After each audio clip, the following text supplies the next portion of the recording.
Welcome to another Echoes and Footprints Showcase episode.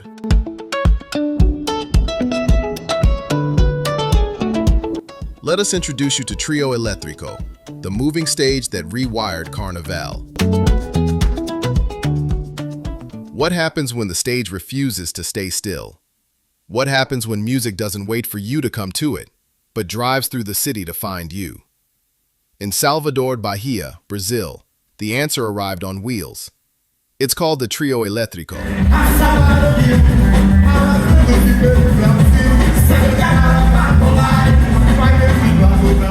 Not a band, not just a truck, but a moving sound system that transformed Carnival and changed how rhythm occupies space.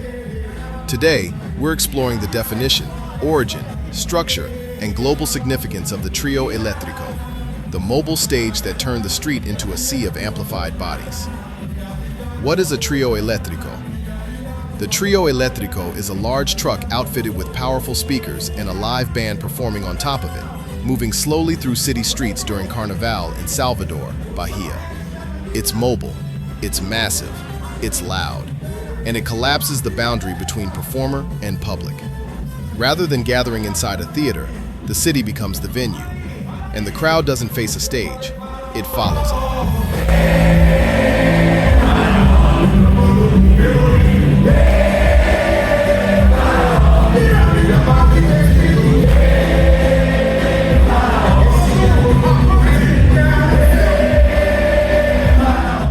The origin of Trio Elétrico is where electric guitars meet Carnival.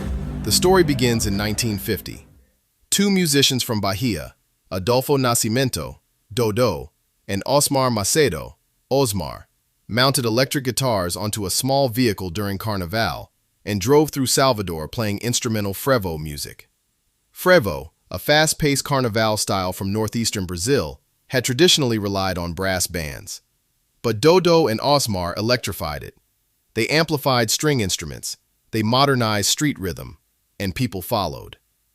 By 1951, the vehicle was larger. By the 1960s and 70s, the Trio Elétrico had evolved into a cultural institution. It wasn't just sound innovation, it was spatial innovation. The stage was no longer fixed.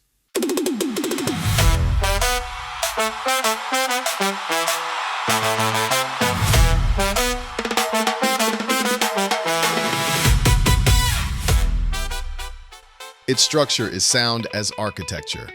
A modern Trio Elétrico is a sonic fortress. Multiple tiers, walls of speakers, live musicians, vocalists, percussion sections. The truck moves slowly through Salvador's Carnival routes, especially the famous Barra Ondina circuit. Thousands, sometimes hundreds of thousands, of people follow behind it in what's called a bloco. From above, it looks like a human river. Rhythm doesn't stay contained. It expands outward. The bass vibrates buildings. The drums regulate the walking pace of the crowd. The electric guitar cuts across open air. It is performance as procession. And its sound? Axé with Afro-Bahian roots. Over time, the Trio Elétrico became the primary vehicle for Axé music. Axé blends Afro-Brazilian rhythms, samba reggae, Caribbean influences, frevo, pop song structure.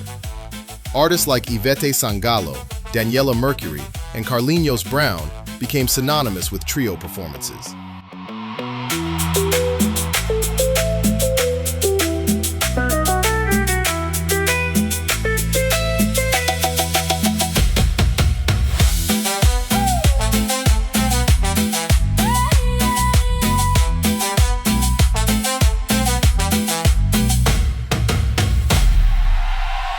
But underneath Axé lies something older. Bahia has the highest concentration of Afro-descendant population in Brazil. Its rhythmic culture carries West African memory through candomblé, samba reggae, and percussion traditions.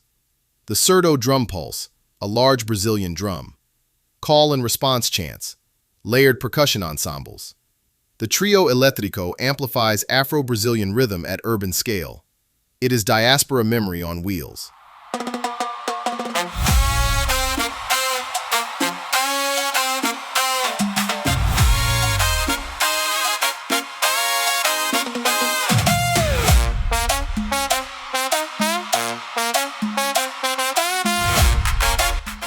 Here's why the Trio Elétrico matters. In your rule breakers language, the Trio Elétrico is a stage breaker. It dismantles the traditional performer-audience divide. It democratizes proximity. It reclaims public space as performance space.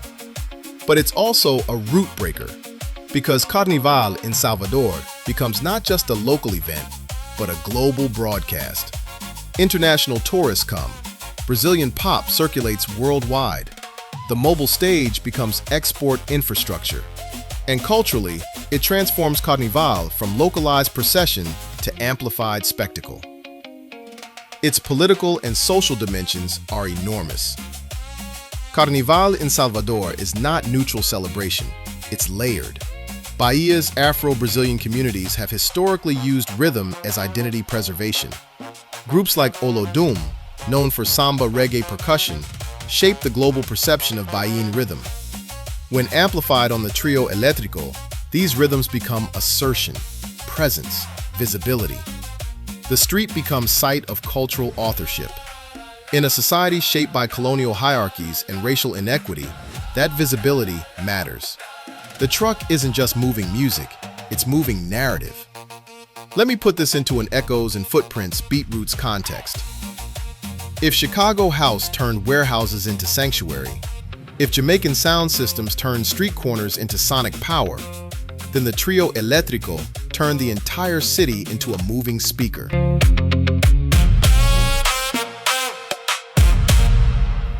It shares lineage with Jamaican sound system culture, New Orleans second-line parades, Carnival traditions of the Caribbean. But its scale is distinct. The trio doesn't gather people, it carries them. The crowd moves in rhythm behind it. Time and geography collapse into procession. Listen beyond the volume. The Trio Elétrico represents something larger than Carnival. It represents mobility as power, amplification as visibility, rhythm as urban architecture.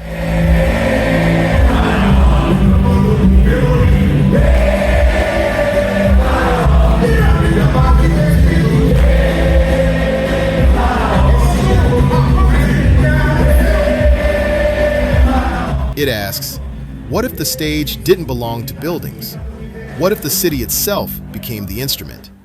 What if public space could vibrate with diasporic memory at full volume? In Salvador, it does.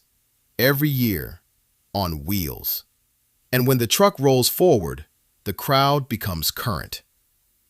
The beat remembers. The beat is the history.